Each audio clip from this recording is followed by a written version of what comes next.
Hello everyone. In this video, we will try to understand section 42 of the Sale of Goods Act 1930. बहुत ही simple section है।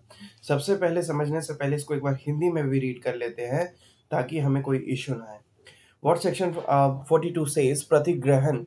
क्रेता ने माल को प्रतिग्रहित कर लिया है। यह तब समझा जाता है जब वह विक्रेता को यह प्रज्ञापित कर देता है उसने वह माल प्रतिग्रहित कर लिया है, या जब माल क्रेता को परिदत्त कर दिया गया है और उसने उसके संबंध में ऐसा कोई कार्य किया है जो विक्रेता के स्वामित्व से असंगत है, या जब युक्त समय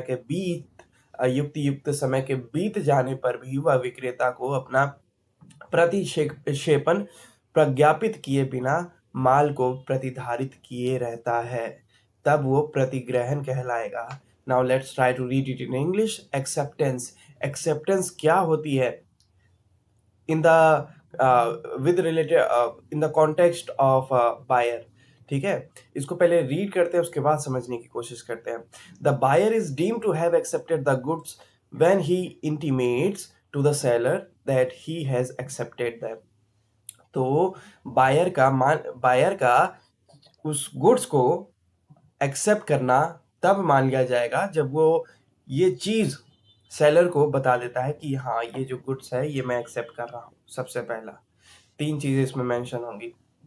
तो ये मान लिया जाता है कि बायर उस गुड को एक्सेप्ट कर रहा है जब वो सेलर को बता दे कि हाँ, मैं इस चीज को एक्सेप्ट कर रहा हूँ। सबसे पहला यहाँ तक। उसके बाद और या when the goods have been delivered to him and he does any act in relation to them which is inconsistent with the ownership of the seller, या जब उसको कोई गुड्स मिले सेलर के द्वारा और वो कोई ऐसा एक्ट कर दे उस गुड्स के द्वारा, उस गुड्स के साथ वो कुछ ऐसा एक्ट करे जिससे जो ऑनरशिप है सेलर का वो असंगत हो जाता है, वो उसके सपोर्ट में नहीं रहता है, वो उसके खिलाफ चला जाता है। इसको एग्जाम्पल के थ्रू समझेंगे। ये वर्ड्स टेक्निकल है लेकिन सेकंड वाले का एग्जाम्पल के थ्रू समझेंगे। मुझे सेलर एक मशीन देता है, सपोज जूते बनाने वाली मशीन देता है, सेलर से मैंने लिया। अब सेलर से मैंने मशीन लिया, फैक्ट्री में रखा और मैं उससे जूता प्रोड्यूस करना स्टार्ट कर देता हूँ। अब जैसे ही मैं जूता प्रोड्यूस करना स्टार्ट कर देता हूँ तो वो जो मशीन थी वो सेलर की थी, तो ऑनर वो था, तो अब वो असंगत हो जाएगा क्योंकि अब मैं उसे यूज कर रहा हूँ।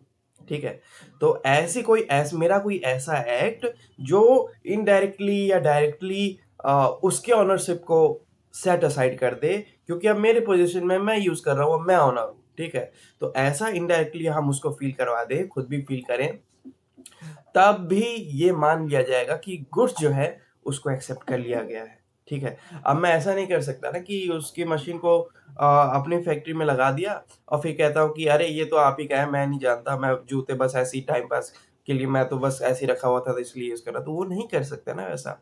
तो मशीन अगर मैंने ली है, फैक्ट्री में इंस्टॉल करवा दिया है, जूता प्रोड्यूस करवा दिया है, तो वो उसके ओनरशिप के लिए असंगत हो जाएगा। तो ऐसे में ये मान लिया जाएगा ना कि उसने उस मशीन को एक्सेप्ट कर लिया है।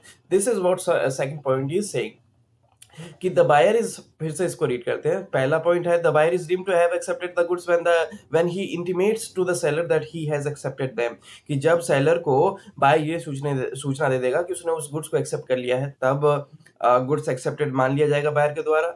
दूसरा, वो कोई ऐसा एक्ट कर दे उस गुड्स के साथ जिससे ऑनरशिप जो है सेलर का वो संगत हो जाए, इनकंसिस्टेंट हो जाए। और व्हेन, इसके अलावा एक और है, और after the lapse of A reasonable time he retained the goods without intimating to the seller that he has rejected them। अब गुड्स जो है बायर ने रख लिया है, अब वो सेलर को ना बता रहा है कि मैंने इसे एक्सेप्ट कर लिया, ना बता रहा है कि मैंने रिजेक्ट कर दिया, है ना, कुछ भी नहीं बोल रहा है। तो ऐसे में एक स्पेसिफिक टाइम जो है वो लैप्स कर जाएगा, एक रीजनेबल टाइम लैप्स कर जाएगा, तो ये ऑटोमेटिकली मान लिया जाएगा कि बायर ने उस गुड को एक्सेप्ट कर लिया है। फॉर एग्जाम्पल, मैं ऑनलाइन कुछ मंगाता हूँ, ऑनलाइन में पानी की बोतल मंगाता हूँ जिसपे टर्म एंड कंडीशन में मेंशन है कि आप इस बॉटल को अगर एक्सेप्ट नहीं करते हैं, आपको समझ में नहीं आता है, तो विद इन 7 डेज आप इसको रिटर्न कर सकते हैं। आप 7 डेज क्या है, रीजनेबल टाइम है। ठीक है, अब मैं बोतल मेरे पास आई, अब मैंने 7 दिन ना एक्सेप्ट बोला ना रिजेक्ट बोला। 8वें दिन 7वें दिन के जस्ट अगले 1 सेकेंड 8 होते ही ये मान लिया जाएगा कि मैंने उस कोड को एक्सेप्ट कर लिया है, उसके बाद ये रिटर्न नहीं कर सकते।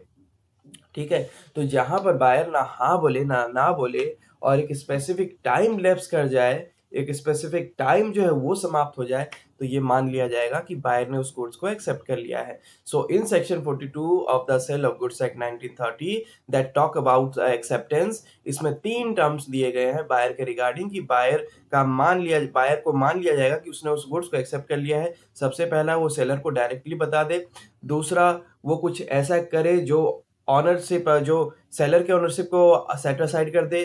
तीसरा, जब वो ना हाँ बोले ना बोले लेकिन एक रीजनेबल टाइम जो है एक स्पेसिफिक टाइम जो है वो लैप्स कर जाए। So this was section 42। I hope समझ में आया हो। नहीं समझ में आया 3-4 बार रीड कर लेना, उतना डिफिकल्ट ये नहीं था, टेक्निकल भी उतना नहीं था, बट इम्पोर्टेंट था। इसको मैं फिर से रीड कर देता हूँ, बाकी आपको खुद भी रीड करना है, 3 से 4 बार सारे सेक्शन रीड करना। Acceptance, section 42, acceptance. The buyer is deemed to have accepted the goods when he intimates to the seller that he has accepted them, or when the goods have been delivered to him and he does any act in relation to them which is inconsistent with the ownership of the seller, or when after the lapse of a reasonable time he retains the goods without intimating to the seller that he has rejected them. This was section 42. I hope समझ में आया हो. We will try to discuss next section in our next video. Till then, have a good time. Bye bye. Thank you.